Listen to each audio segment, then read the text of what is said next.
आज आपल्याला पुस्तकामध्ये काही सॉलिड एक्झाम्पल्स आहेत.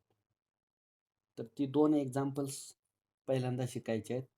त्यातलं पहिलं एक्झाम्पल असं आहे, calculate the work done to take an object of mass 20 kg to a height of 10 metre. म्हणजेच काय आहे? तर इथं आपल्याला दिसतंय जमिनीवर एक ऑब्जेक्ट आहे आणि तिचं मास किती आहे? 20 kg. ही ऑब्जेक्ट काय करायची आपल्याला? जमिनीपासून 10 मीटर हाईट एवढ्या अंतरावर ते ऑब्जेक्ट न्यायचे आहे. म्हणजेच तिचं डिस्प्लेसमेंट किती करायचं आहे? 10 मीटर एवढ्या अंतरातून डिस्प्लेसमेंट करायचं आहे. आणि acceleration due to gravity small g त्याची व्हॅल्यू दिली आहे तुम्हाला 9.8 मीटर पर सेकंड स्क्वेअर. एक्झाम्पलचा अर्थ लक्षात आला? We have to calculate the work done to take an object of mass m 20 kg to a height of 10 metre. Height 10 metre आहे म्हणजेच तिचं डिस्प्लेसमेंट किती करायचं आहे तुम्हाला? 10 मीटर एवढ्या अंतरातून डिस्प्लेसमेंट करायचं. ठीक आहे. तर इथं आपल्याला माहिती आहे ग्रॅव्हिटेशनल फोर्स जो आहे तो कुठल्या डायरेक्शनने असतो? Downward direction. ग्रॅव्हिटेशनल फोर्सची डायरेक्शन खाली असते. आता आपण ती वस्तू कुठं न्यायला लागलोय? खालून वरती न्यायला लागलोय. म्हणजे तिचं डिस्प्लेसमेंट कुठं आहे? अपोजिट डायरेक्शनने. बरोबर. त्यामुळं इथं स्मॉल जी जी आहे ॲक्सेलरेशन ड्यू टू ग्रॅव्हिटी तिची व्हॅल्यू इथं जी ब्रॅकेटमध्ये दिलेली आहे जीची व्हॅल्यू 9.8 ती कशी घ्यायला पाहिजे? मायनस घ्यायला पाहिजे. Minus 9.8 metre per second square. Negative घ्यायला पाहिजे. का? कारण ग्रॅव्हिटेशनल फोर्सची जी डाऊनवर्ड डायरेक्शन आहे त्याच्या अपोजिट डायरेक्शनने आपण ते ऑब्जेक्ट जे आहे तिचं डिस्प्लेसमेंट करतोय. ठीक आहे. मग आन्सरमध्ये काय करायचं? ते त्यांनी दिलेल्या ज्या गोष्टी आहेत गिवन थिंग्स त्या पहिल्यांदा लिहायच्या. त्यांनी काय दिलंय? मास दिले 20 kg. Displacement S is equal to 10 metre.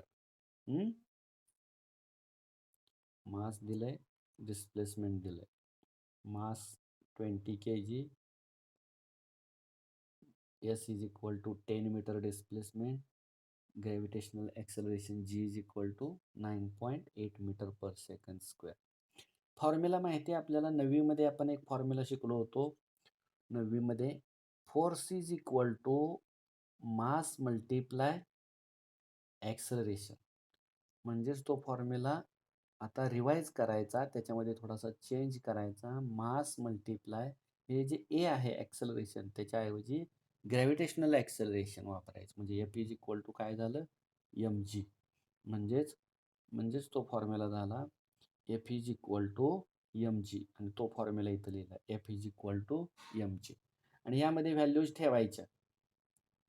मासची value इथं आहे 20 ती ठेवली आणि जीची व्हॅल्यू -9.8 आणि मल्टिप्लिकेशन करायची. मल्टिप्लिकेशन केल्यानंतर फोर्स किती येतो?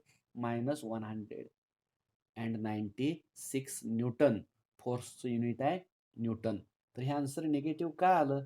तर इथं लिहिलंय the negative sign is taken because the displacement is in the opposite direction of force. कारण त्या ऑब्जेक्टचं जे डिस्प्लेसमेंट इथं झालेलं आहे ते डिस्प्लेसमेंट कसं झालेलं आहे? In the opposite direction of force. का? कारण फोर्सची डायरेक्शन खाली आहे ग्रॅव्हिटेशनल फोर्सची. त्यामुळं जे फोर्स आहे ते कसं आलंय? निगेटिव्ह आलंय. त्यानंतर हे फोर्स मिळालं. आता पुढे वर्क डन काढायचं आहे आपल्याला. वर्क डन काढण्यासाठी मग फॉर्म्युला माहिती आहे आपल्याला W is equal to F S. हा फॉर्म्युला वापरायचा आहे. W is equal to F S. आणि एफ काढून ठेवलेला आहे -196 मल्टिप्लाय एस. एस म्हणजे हे डिस्प्लेसमेंट. एस किती आहे डिस्प्लेसमेंट? येत आहे 10 मीटर. ती डिस्प्लेसमेंटची व्हॅल्यू तिथं ठेवली. म्हणजेच काय झालं? -196 इंटू 10 आणि आन्सर आलं work done is equal to -1960 joule. त्याच्या खाली पुन्हा लिहिलंय this negative sign appears. The negative sign appears because the direction of force is opposite to the direction of displacement, so that the work done is negative. अशा प्रकारे एखादे object जमिनीपासून 10 metre एवढ्या हाईटवर जर तिचं डिस्प्लेसमेंट केलं तर वर्क डन किती होतं ते कसं काढायचं ते आता आपण बघितलं. त्यानंतर ह्याच्या पुढे दुसरे एक एक्झाम्पल आहे आणखी, तेही एक्झाम्पल त्यांनी सॉल्व्ह करून दिलेलं आहे. त्याचाही थोडासा आपण अभ्यास करूया. सेकंड एक्झाम्पल आहे राईट साईडला पुस्तकामध्ये तुम्हाला व्यवस्थित ते एक्झाम्पल दिसू शकते. Second example, Praveen has applied a force of 100 Newton on an object at an angle of 60 degree to the horizontal. The object gets displaced in the horizontal direction and 400 joule work is done. What is the displacement of the object? And cos 60 is equal to 1/2. आता परवा शिकवताना एक example आपण बघितलं होतं. एक मुलगी एखादं टॉय किंवा खेळणे, समजा हे टॉय आहे आणि ती मुलगी एक खेळणे ओढत आहे. त्या खेळण्याला बांधलेली ही काय एक दोरी आहे. दोरीनं खेळणं ओढत आहे. म्हणजेच ती मुलगी त्याच्यावरती फोर्स अप्लाय करत आहे. समजा त्याच्यावरती फोर्स अप्लाय केला. त्या दोरीनं ते खेळणं ओढत आहे म्हणजे हे डायरेक्शन ऑफ फोर्स आहे. आणि ते खेळणं कोणत्या डायरेक्शननी जात आहे? या डायरेक्शननी जात आहे. This is the direction of displacement. बरोबर? लक्षात आलं? एक मुलगी एक टॉय म्हणजे खेळणे दोरीनं इकडे असं ओढत आहे म्हणजे हे काय डायरेक्शन ऑफ फोर्स.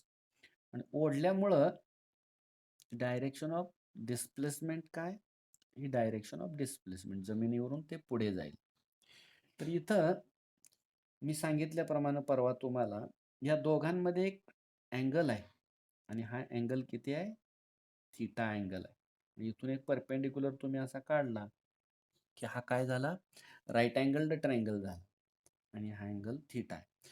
आणि त्यावेळेस आपण शिकलो की जर if direction of force and direction of displacement are not same, there is somewhat angle between these two directions, then work done can be calculated by using the formula W is equal to Fs cos theta.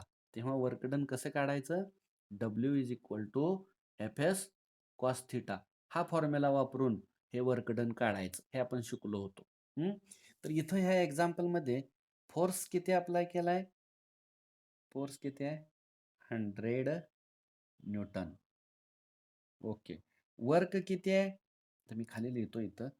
Work आहे 400 joule. ते दिलंय तुम्हाला. Angle दिलाय theta 60. Angle 60 degree. Force दिलाय. Force दिलेला आहे. Angle दिलेला आहे 60 degree.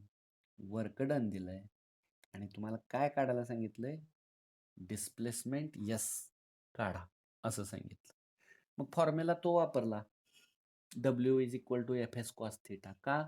Because the direction of applied force and the direction of displacement are not same. ठीक आहे. आणि मग यामध्ये व्हॅल्यूज पुट केल्या. वर्क 400, F फोर्स किती 100, यस आहे तसाच ठेवला कारण तो काढायचा आहे आपल्याला. आणि कॉस थिटाची व्हॅल्यू 1/2 की जी त्यांनी एक्झाम्पल मध्येच इथं आपल्याला दिलेली आहे. व्हॅल्यूज ठेवल्या. ठीक आहे. आणि मग पुढे हे सोडवायचं. हे जे कॅल्क्युलेशन आहे ते कॅल्क्युलेशन करायचं. आता मी इथं लिहितोय म्हणजेच काय झालं? 400 त्यानंतर हे जे 100 आहे हे कुठं आहे? इक्वल टू साईनच्या राईट साईडला आहे. ते कोणीकडे घ्यायचं आहे? लेफ्ट साईडला घ्यायचं आहे. म्हणजेच 100 4000 अपॉन 100 इज इक्वल टू, मग तिकडे काय राहिलं? यस आणि 1/2. यापैकी 1/2 पहिल्यांदा लिहिलं त्यांनी आणि मल्टिप्लाय यस. आता पुढे हे जे 2 आहे डिनॉमिनेटरला 1/2 मधलं, हे 2 कुठं आहे? इक्वल टू साईनच्या राईट साईडला आहे आणि डिनॉमिनेटरला आहे. बरोबर? तर ते लेफ्ट साईडला आणल्यानंतर न्यूमरेटरला जाईल. पण तत्पूर्वी हे 2-2 झिरोज काय होतील? कॅन्सल होईल. म्हणजे इथं राहिलं काय? 4 आणि 2 लेफ्ट साईडला आणल्यानंतर काय होईल? Multiply 2 is equal to S. म्हणजेच काय झालं? 8 इज इक्वल टू यस. म्हणजेच यसची व्हॅल्यू किती आली? 8 आली. म्हणजे डिस्प्लेसमेंट, एक मिनिट हा, म्हणजे डिस्प्लेसमेंट किती आलं? Displacement S is equal to 8. 4 multiply two 8. या पद्धतीनं W is equal to F S cos theta हा फॉर्म्युला वापरला आणि इथं डिस्प्लेसमेंट काढलं आणि मग शेवटी आन्सर वर्ड्समध्ये लिहिलेला आहे, the object will be displaced through the distance of 8 metre. अशा प्रकारे हे 2 एक्झाम्पल्स झाले. आपल्या टॉपिकचं नाव आहे वर्क अँड एनर्जी. तर आतापर्यंत वर्क हा भाग संपला. पुढे आता आपल्याला शिकायचं आहे एनर्जी म्हणजे काय? Energy, work and energy. एनर्जीला मराठीमध्ये आपण म्हणतो ऊर्जा. आपल्याला माहिती आहे 6वी पासून आपण एनर्जीचा अभ्यास करतोय.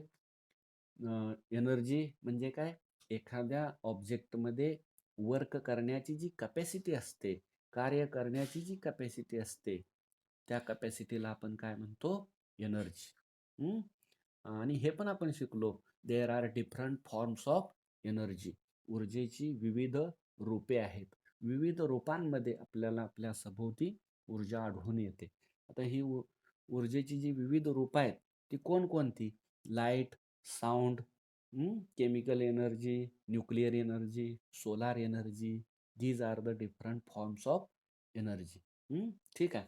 तर पहिल्यांदाच त्यांनी म्हटलंय वाय डज दिस हॅपन, हे का आढळून येते? तर पहिलं त्यांनी सांगितलंय इफ ए प्लॉट इज, एक मिनिट, इफ, एक मिनिट, ठीक आहे. If a pot having a plant is kept in the dark, the plant languishes. म्हणजे जर रोपटे असलेली एखादी कुंडी अंधारामध्ये ठेवली तर ते रोपटे कोमेजते किंवा सुकून जाते. Second, on increasing the volume of a music system or TV beyond a limit, the vessel in the house starts vibrating. The vessels in the house start vibrating. म्हणजेच घरामधील म्युझिक सिस्टीम किंवा टी व्हीचा आवाज एका विशिष्ट क्षमतेपेक्षा जास्त जर केला तर घरातील व्हेसल्स म्हणजेच भांडी ही काय होतात? व्हायब्रेट होतात. आणि त्यानंतर थर्ड आहे collecting sunlight on A paper with the help of convex lens Burns the paper. आपण लहानपणी बघितलंय एक कॉन्व्हेक्स लेन्स असतो अशा प्रकारे आणि त्याला पकडण्यासाठी एक दांडा असतो. भिंग म्हणतो, बहिर्वक्र भिंग, कॉन्व्हेक्स लेन्स. हा जर उन्हामध्ये सूर्यप्रकाशामध्ये आपण पकडला तर त्याच्यावर पडणारे जे लाईट रेज आहेत ते लाईट रेज काय होतात? एकवटले जातात आणि तिथं जर एखादा कागद आपण पकडला तर तो कागद काय होतो? पेट घेतो. हे आपण बघितलंय. तर हे जे एवढे एक्झाम्पल्स आहेत, हे जे एक्झाम्पल्स आहेत, हे एक्झाम्पल्स कशाशी रिलेटेड आहेत? तर एनर्जीशी रिलेटेड आहेत. उदाहरणार्थ पहिलं जे एक्झाम्पल दिलंय यामध्ये जर बघितलं आपण तर ते रोपटे का सुकते?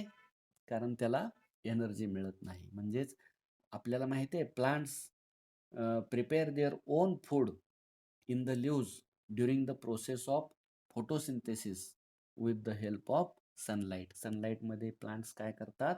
फोटोसिंथेसिस करतात आणि ह्या फोटोसिंथेसिसमध्ये काय होतं? तर पानांमध्ये कार्बोहायड्रेट फूड तयार होतं, म्हणजेच एनर्जी तयार होते.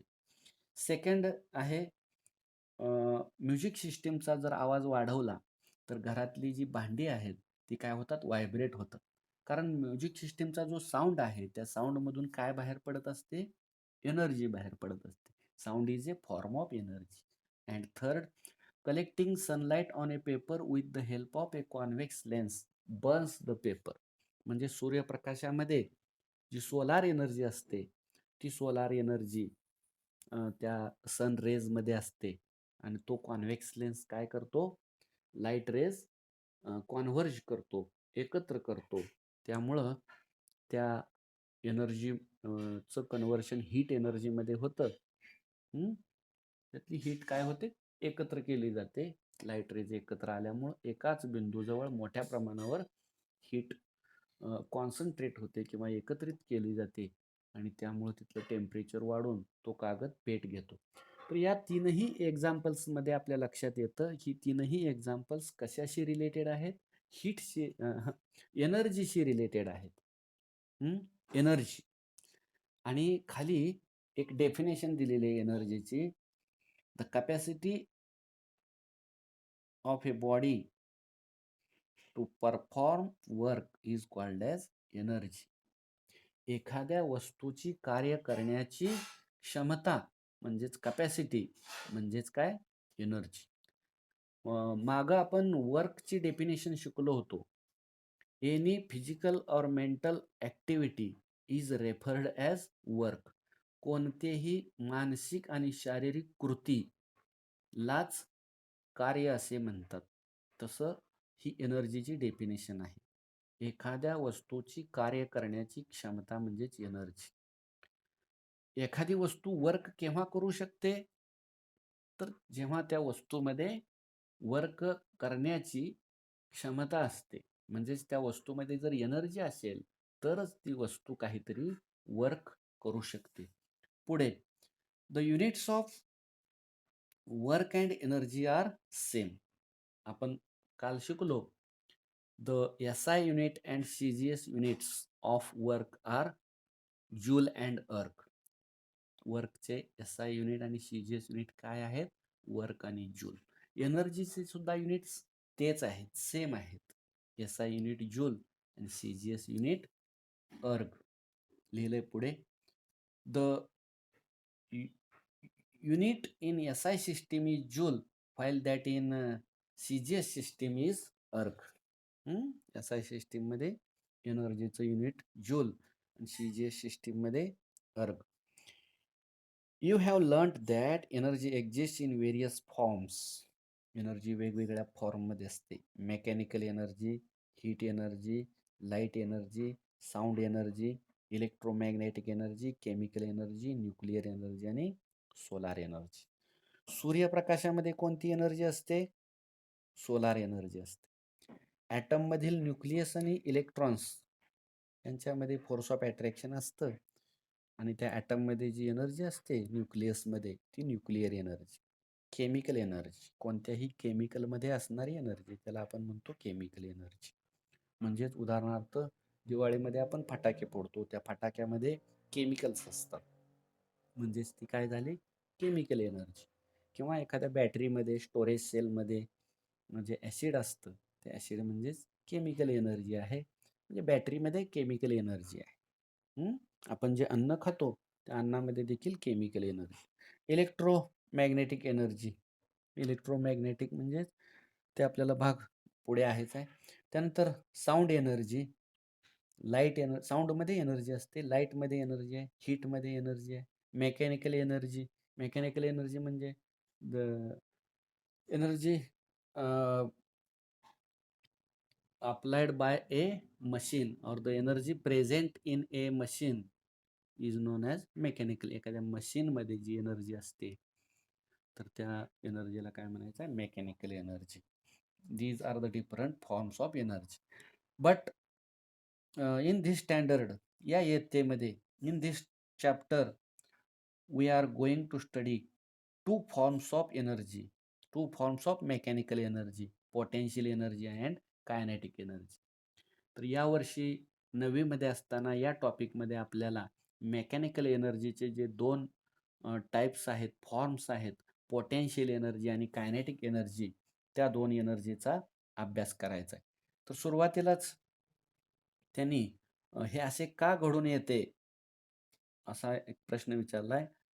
What will happen in the following cases? खालील घटनांमध्ये काय घडून येईल? पहिला आहे, fast cricket ball strikes the stump. What will happen? काय घडून येईल? एक वेगाने आलेला क्रिकेटचा चेंडू स्टंपवर येऊन स्ट्राइक झाला म्हणजे आदळला, आपटला, तर काय होईल? तर त्या स्टंपचं काय होईल? डिस्प्लेसमेंट होईल, म्हणजे स्टंप काही अंतरावर जाऊन पडतील. The striker hits a coin on the carrom board. Carrom board वरती आपण कॅरम खेळतो. कॅरममध्ये एक स्ट्रायकर असतो. त्या स्ट्रायकरवर आपण फोर्स अप्लाय करतो. मग तो स्ट्रायकर एखाद्या कॉइनवरती जाऊन स्ट्राईक होतो. मग हे झाल्यानंतर काय घडून येतं? What will happen? The coin displaces it's position. Striker जर कॉइनवर जाऊन स्ट्राईक झाला तर ते जे कॉइन आहे, सोंगटी आहे, ती काय होते? काही अंतरावर त्याचं डिस्प्लेसमेंट होतं. थर्ड एक्झाम्पल आहे, वन मार्बल स्ट्राइक्स अनादर in A game of marbles. लहानपणी आपण गोट्या खेळत होतो. गोट्यांच्या खेळामध्ये एक गोटी जर आपण दुसऱ्या गोटीवर, स्थिर असलेल्या गोटीवर जर स्ट्राईक केली तर स्थिर किंवा रेस्ट पोझिशनला असलेली ती जी मार्बल आहे ती काय करते? मूव्ह होते, म्हणजेच त्याचं डिस्प्लेसमेंट होतं. म्हणजेच ह्या 3 एक्झाम्पलमध्ये काय कळलं आपल्याला? तर एक ऑब्जेक्ट कशी आहे? मूव्हिंग ऑब्जेक्ट आहे, आणि दुसरी ऑब्जेक्ट जी आहे ती कशी आहे? स्टेशनरी ऑब्जेक्ट आहे. मूव्हिंग ऑब्जेक्ट म्हणजे काय? जे ऑब्जेक्ट मोशनमध्ये आहे त्याला म्हणायचं मूव्हिंग ऑब्जेक्ट. आणि स्टेशनरी ऑब्जेक्ट कोणाला म्हणायचं? तर जी ऑब्जेक्ट रेस्ट पोझिशनला आहे, स्थिर पोझिशनला आहे, त्याला काय म्हणायचं आहे? रेस्ट पोझिशनला असलेली, स्थिर अवस्थेमध्ये असलेली ऑब्जेक्ट. ठीक आहे. म्हणजेच त्यांनी सांगितल्याप्रमाणे जर एखादा चेंडू आता चेंडू जो आहे तो कसा आहे? मोशनमध्ये आहे. चेंडू जो आहे तो वेगाने फेकलेला आहे, म्हणजे तो चेंडू मोशनमध्ये आहे. आणि तो चेंडू जर ह्या स्टंपवरती येऊन स्ट्राईक झाला, तर ह्याच्या स्टंप आहेत, स्टंप कसे आहेत? स्टेशनरी आहेत. चेंडू मोशनमध्ये आहे आणि स्टंप स्टेशनरी आहे. म्हणजे जेव्हा मोशनमध्ये असलेली एखादी ऑब्जेक्ट स्टेशनरी ऑब्जेक्टवर स्ट्राईक होते, तेव्हा ही जी स्टेशनरी ऑब्जेक्ट आहे ती स्टेशनरी ऑब्जेक्ट काय होते? डिस्प्लेस होते, म्हणजे काही अंतरावर जाऊन पडते. म्हणजे त्याचं काय होतं? डिस्प्लेसमेंट होतं. त्याचं काही डिस्प्लेसमेंट होतं. म्हणजेच या मूव्हिंग ऑब्जेक्ट असलेली एनर्जी या स्टेशनरी ऑब्जेक्टमध्ये असलेल्या एनर्जीमध्ये कन्व्हर्ट होते. म्हणजेच एका ऑब्जेक्टमधली एनर्जी दुसऱ्या ऑब्जेक्टमध्ये ही एनर्जी काय होते? ट्रान्सफर होते. कुणामधली एनर्जी कुणामध्ये ट्रान्सफर होते? The energy present in the object which is in motion is transferred to the object which is at rest position or stationary. ठीक आहे. त्यानंतर त्याच्या खाली त्यांनी सांगितलंय, from the above examples we understand that when a moving object strikes a stationary object, the stationary object moves. Thus, the moving object has some energy. Moving object मध्ये काही energy असते. Part or all of which shares with the stationary object. Moving object मध्ये असलेल्या energy पैकी काही energy किंवा moving object मधली काही जास्त किंवा सर्व प्रकारची एनर्जी ही त्या स्टेशनरी ऑब्जेक्टमध्ये शेअर केली जाते किंवा ट्रान्सफर केली जाते, thereby setting in motion. म्हणजे स्टेशनरी ऑब्जेक्ट काय होते?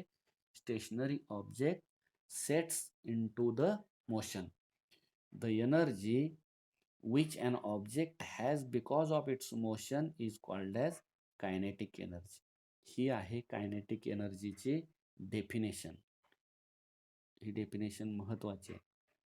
The energy which an object has because of its motion. Moving object आणि स्टेशनरी ऑब्जेक्ट या दोघांपैकी एनर्जी सुरुवातीला कोणामध्ये होती? तर मूव्हिंग ऑब्जेक्टमध्ये होती. आणि ती काय झाली? स्टेशनरी ऑब्जेक्टमध्ये ट्रान्सफर झाली.